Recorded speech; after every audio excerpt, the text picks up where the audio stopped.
Hello, and welcome to the Hamumu Halloween Home Horror Hoedown. The podcast where we watch 31 horror movies throughout the hallowed month of October. Ranging from the critically acclaimed to film school projects gone gruesomely awry. And we take them all way too seriously. I'm your host, Mike Hummel. And I'm your host, Sully Hummel. Now warning, we use a ghoulish number of spoilers, so watch the movies first. Second warning, we don't know anything about anything, so don't take us seriously while we take these movies seriously. Today's movie is The Midnight Man, from anywhere from 2016 to 2018. Nobody knows. This movie tells us the story of three teenagers who decide to play a game they find in one of the teenagers' grandma's attics. That's an interesting sentence. And the game, of course, tons of fun, is, to prick your finger and put a drop of your blood on paper with your signature next to it, and stick it on the door, and light a candle, and then blow out the candle, then go outside, then come back in, and then wait 3.5 hours. It's really fun. Yes. I mean, you do all of the things, and then the Midnight Man is in your house trying to kill you, and you wait 3.5 hours. You try to, survive. Yeah. It's good times. It's pretty good times, I would have to say. It wasn't it's sort really of like, for them. Sort of like living in America today. Yeah. Yeah, yeah. Yeah. Yesterday was quite a day. This movie probably has our quickest time to death of any movie we've seen, which is maybe 1.5 minutes or so. Yes. The grandmother whose house contains the game for the majority of the movie, she is a child during the prologue flashback piece. And she and her friend and her brother are playing. Right away, the friend gets turned into a puddle of blood on the attic floor. Except for her head. Except for her head, which the Minuteman presents to them, is holding to them. Yeah. For them. And then, in probably one of the most spectacular murders we've seen this month. Yeah. Her brother decides to break those rules we told you about of the game and goes outside the front door of the house. He doesn't want to play anymore. And he explodes. Vaporizes. Just a fine mist. Yes. Instantly. Yes. Which, that was pretty cool. It was something else. And it was so unexpected. So unexpected. It was like, oh no, is it going to chase him down and kill him? No. He explodes. No, I knew something was going to happen to him. Obviously he was going to die, but yeah, something was going to attack him. The Minuteman was going to get him, right? No. He broke the rules, and the universe just disintegrated him. Yeah. So, if you ever decide to play the game, you gotta play to the end, guys. You gotta. Yeah, I mean, that's important. And that was almost the end. That was 3:31 a.m. and then you have to stay in there till 3:33. So, real close. Which is a random, arbitrary thing. It starts exactly at midnight. And it's so, you have to knock 22 times on a wooden door with the last knock ending at exactly the stroke of midnight or some nonsense like that. And then just some, all right, and then 3 hours and 33 minutes later, it ends. Which I understand, okay, 333, I get it, whatever. You're calling it arbitrary. It feels like you don't have the rules down pat. I don't. So, I'm going to tell you that this movie is real. Okay. And I have the source material right in front of me. This movie is based on a creepypasta called The Midnight Game. And for those who don't know, which maybe one or two of you, I didn't know. The Midnight Game is an old pagan ritual, I'm reading from the Creepypasta Wiki, used mainly as punishment for those who have broken the laws of the pagan religion in question, whatever that religion might be. While it was mainly used as a scare tactic to not disobey the gods, there is still a very existent chance of death to those who play the Midnight Game. So, be careful, kids. Yeah. There's an even higher chance of permanent mental scarring. It is highly recommended that you, all caps, do not play the midnight game.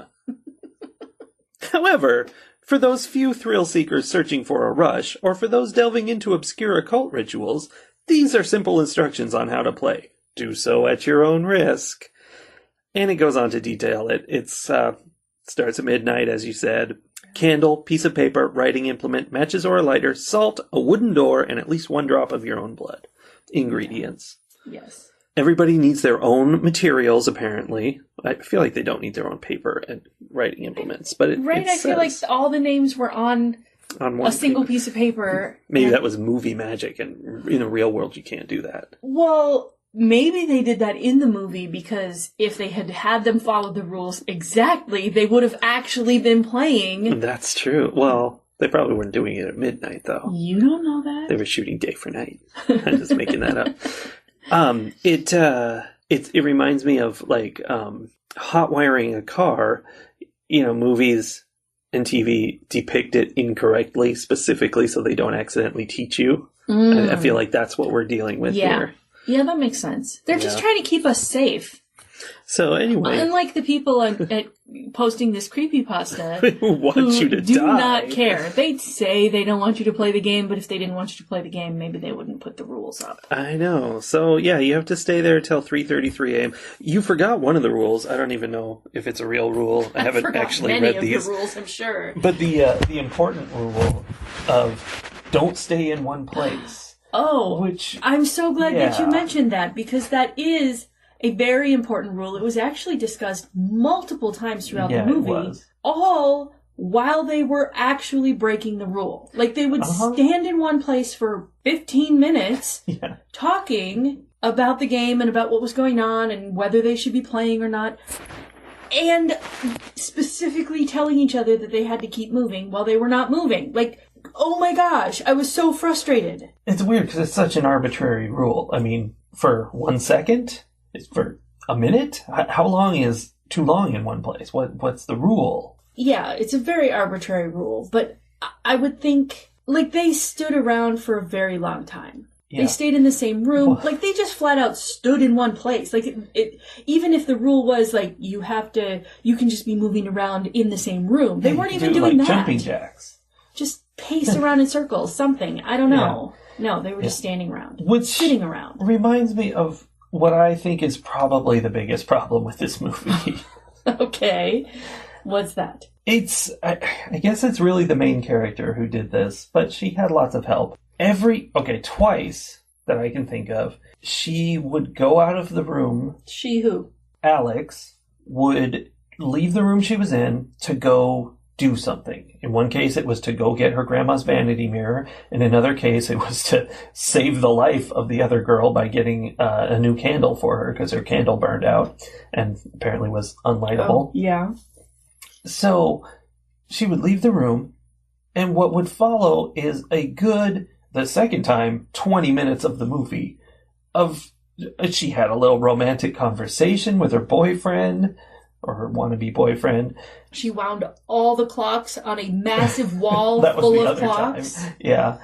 Freddy Krueger shows up at their house. She has a conversation with him. They walk around the house with him and talk more. They just go on and on and on while the girl's in the other room with no lit candle just going, gee, I hope they get back soon. Well, the girl's in the other room with no lit candle being murdered by the Midnight Man. They didn't know that. But they should have come back. Like, okay, hold on. What do you mean they didn't know that? They didn't know it was literally happening. They knew it was a risk. The rules of the game involve, like, if your candle goes out, the Midnight Man is going to kill you. You have to get it lit again. You have to stay inside a circle of salt until you can get it lit again. She goes off to get the candle, wanders around, does half a dozen chores, whatever. Yeah, anything. What did she think was happening during that time? It's definitely something the writers did totally wrong. Like, they were like, so that scene happened, now let's say, the next thing is this, let's do the romance angle with her boyfriend. And they're like, right. But guys, did you forget why she left the room? Yeah, and that happens when, like, I know that happens to me when I write, where I'm writing there's multiple things happening, and you forget that time is passing in both of those places. Yeah. Like, or it should be passing in both of those places. Yeah, I agree. That does seem like that's what happened there.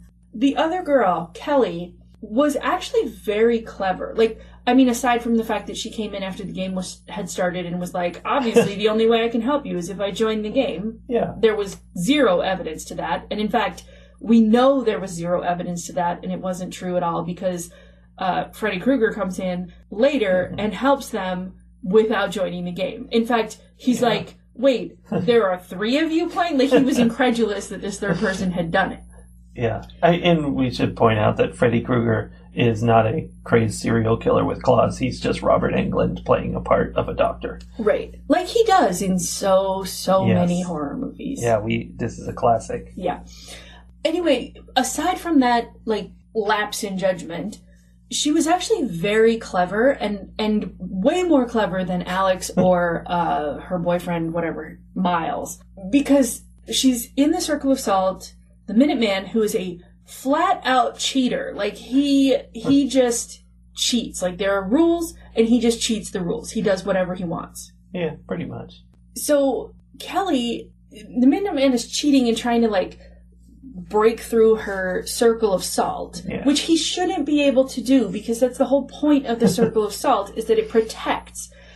And yeah, if you screw up your Circle of Salt, okay. Yeah, he should be trying to trick you into doing that. Sure. Or, scares you out of the circle, or if something in nature messes with the circle on its own. Like, okay, fine. If water had dripped out of the ceiling, like it was, dripped out of one of those pipes and messed up her circle, I would have been fine with it.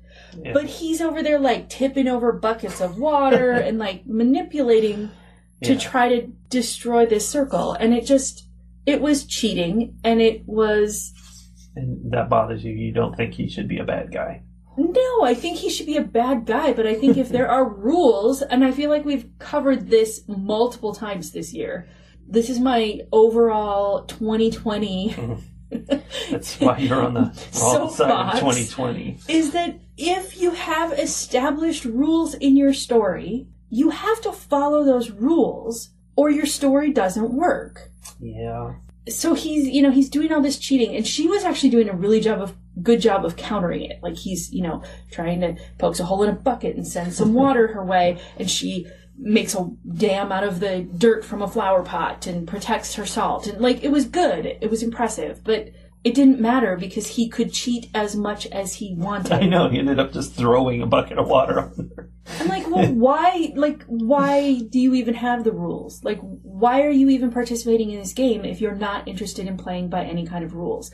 Let's talk about Granny for a little while. So, did she have dementia, or was she just broken from the fact that she won the game when she was a kid, but that you're permanently scarred because of that? They made it clear, towards the end of the movie that she was possessed by the Midnight Man. Now, I think that was only during the game, but is that a thing because she won the game? Now she's like a vessel that he can occupy? I don't know, but if that's the outcome of winning the game, I feel like that should be included somewhere in the instructions of the game. I did not see that here. I do see that indications that you are near the Midnight Man will include sudden drop in temperature, seeing a pure black humanoid figure through the darkness. So yeah, seeing the Midnight Man is an indication that he's near, for example.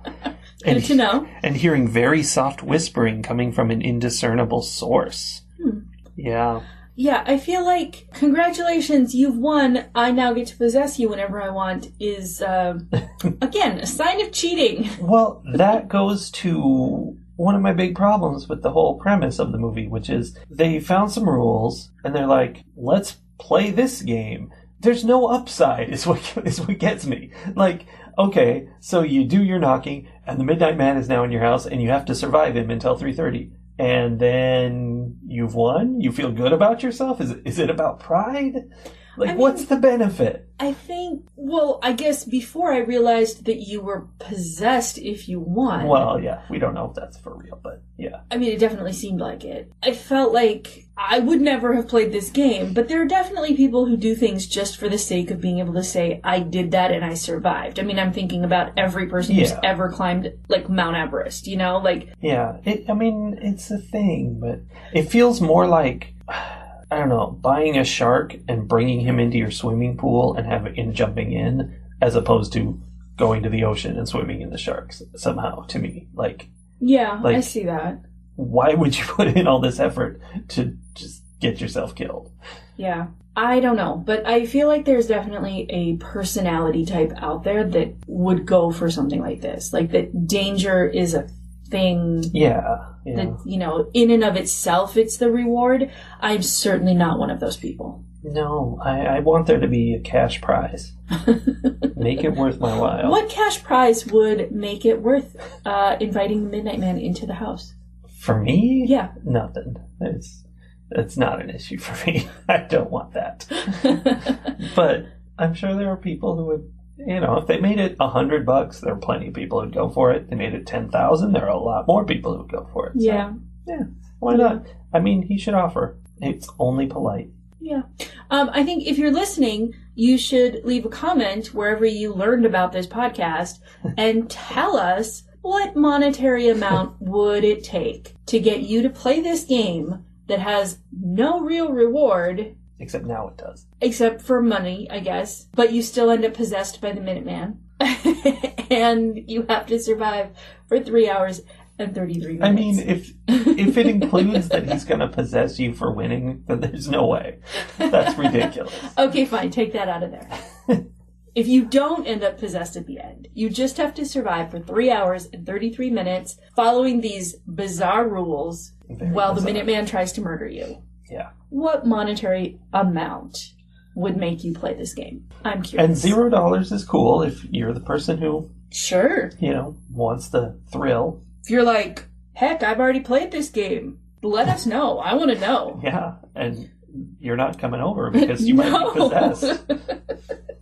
Definitely. So the other element we haven't really discussed yet is that the Minuteman kills you using your greatest fear. Ooh, this might change the monetary value for some of our listeners. Yeah, I mean, listen to the whole podcast before you pick your monetary amount. Right.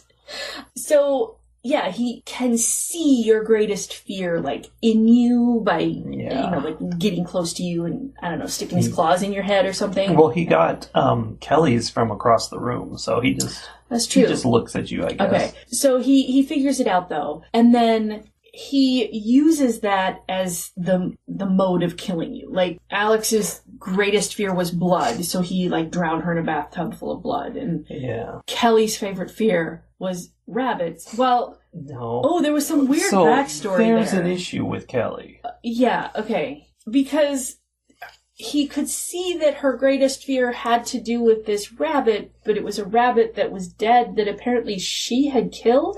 She had murdered a bunny in her bedroom, like, ritually, basically. So, she's a psycho. And maybe her fear is being found out, or just maybe she fears what's inside her. Retribution? Because it was a giant, like, man bunny that came after her. Which, again, there it was, the big man bunny, Scariness, like in Blackcoat's Daughter, the bunny devil. Yes. And Donnie Darko. And Buffy. Because Anya, the demon, who is afraid of nothing, is afraid of bunnies. Before we got to this scene, when he was figuring out people's fears, you were like, my big fear is bunnies.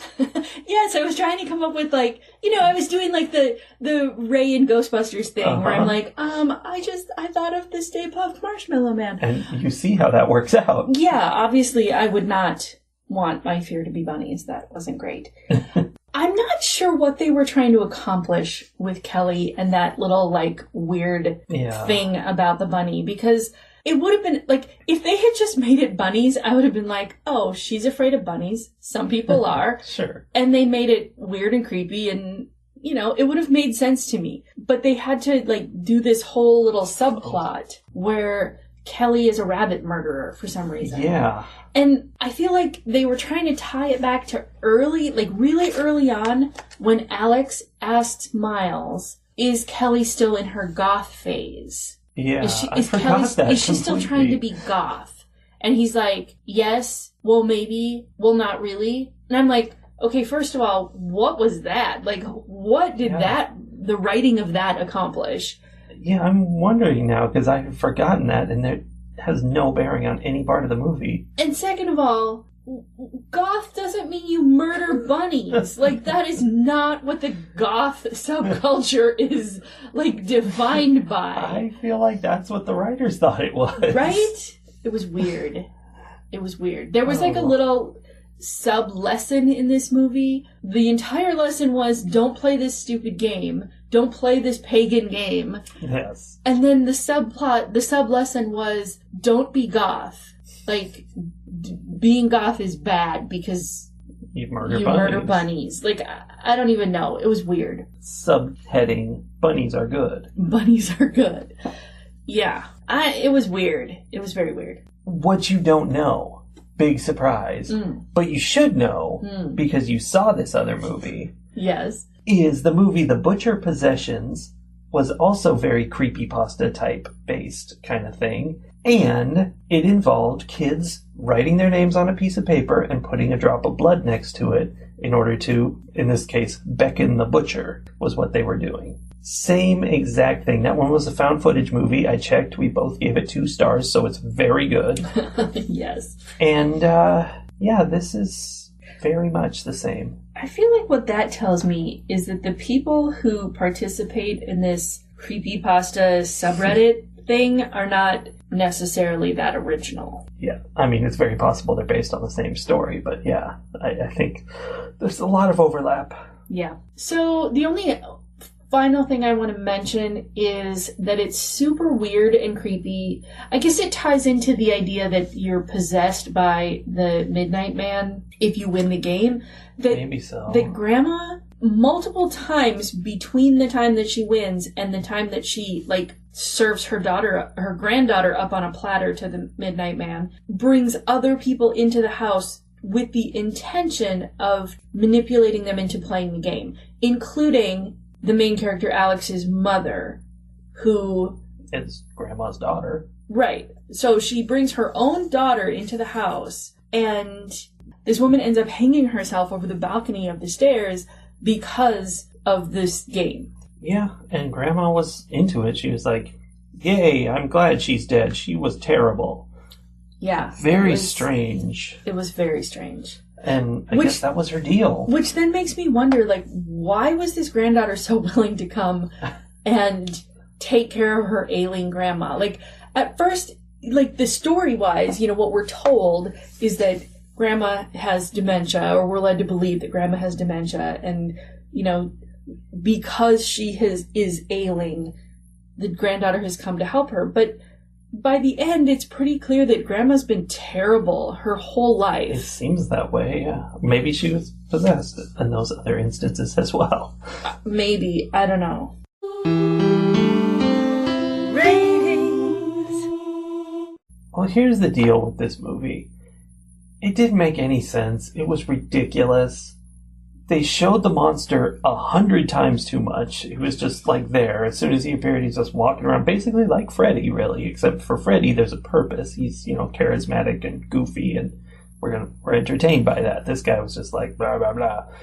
And his whole thing was, he had the deepest voice in the world, like Batman, and that was supposed to be scary, and it was so not. It was like, dude, just have a lozenge. You're not doing it. Uh-huh. And it was just so silly. Then there was Miles. His deepest fear was pain. He's scared of pain. And he's one of those weird people who's scared of being hurt. And then, yeah. Yeah. So much. There's so much. And so many layers of what is happening here that it's not okay. And it just is a complete failure on every level. I mean, it's not like the trashy college project kind of movie. It's fairly professional. but it's so bad. So I give it 1.5 mannequin sheets out of 5.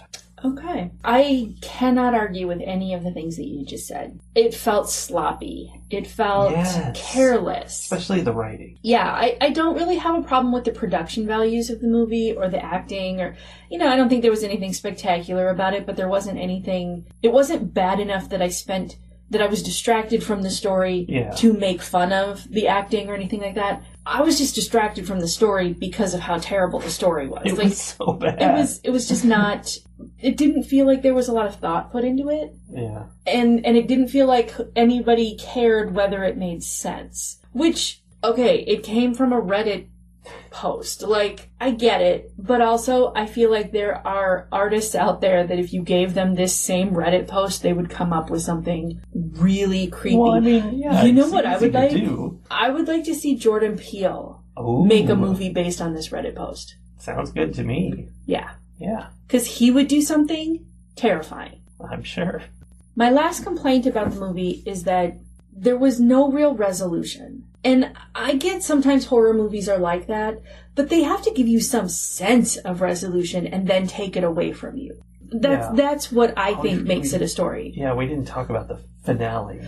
Because there was no sense of resolution. There was no idea that maybe the Minuteman was defeated. He wasn't. No, he definitely He's fine. Not. Everybody was murdered. Granny is dead, but only because that was the one piece of resolution, is at least that lady is not inviting people into her house and causing them to start up this game. Yeah. But then it ends with what I have to assume was in Granny's will, an estate sale that... Oh, I totally forgot this part. ...involved the game, now, once again, all nicely, neatly packaged up. Who did that? I don't know. But all nice and neatly packaged up, ready for some kid to come along and, buy it out of the estate sale. I forgot that even that scene has a really stupid part to it, where the kid goes, "Dad, can I buy this?" And his dad looks at it. It's a box, tied up, can't tell what's inside. It's a ratty-looking box,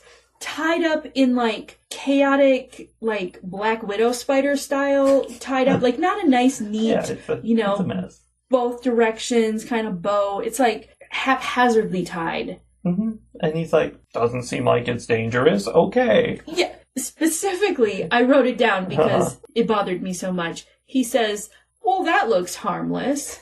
Yeah. No, it doesn't. This box. It's big enough to hold a machine gun, so who knows? They don't know what's in it. It's completely locked up. It wasn't big enough to hold a machine gun. A submachine gun. I feel like it was the size of a toaster. Yeah, that's sufficient for I guess I don't know what a automatic submachine gun looks like. Anyway, you can rig up a pistol to be automatic if you want. Okay. Okay. I was imagining something not long and scary. Rifle. Anyway, it's all tied up. It looks ratty. They don't know what's in it. The kid's he just picks up a random box. Can I get this? And he's super excited to have a box. Yeah. In fact, the last lines of the movie are the dad says, "Well, what do you think's in there?" And the kid goes, "I don't know. I hope it's a game." No, that box definitely has body parts or something in it. Yeah. No parent. Yes. No parent would let their kid bring that box home without opening it to make sure that it didn't have some dehydrated head inside. Yeah. It was bizarre. It really was. Okay, sorry, I got derailed on my rating. You did. But that lack of resolution, that lack of making sense, all of that, I am going to give this movie 2 mannequin sheets out of 5. I'm tempted to go down to a 1.5 like you did, but I feel like I haven't done that for any other movies yet. And this one was not worse than other ones that I've given 2s to. So I'm going to stick with 2. All right. I want you to know that there are 452 comments on the Creepypasta Wiki discussing this Midnight Game, and one very important question is being asked. Here's the question, and I quote, "If the police and SWAT team enters your house during the game?" Which, that's a big concern. Does that disrupt the game? I feel like that question itself matches the story so well in that it's very poorly formatted and it doesn't really have an ending. It's perfect. It fits the movie. Yeah. Yeah. I don't know. Maybe that's the sequel. All right. Well, that's The Midnight Man. And we will be back tomorrow with another movie.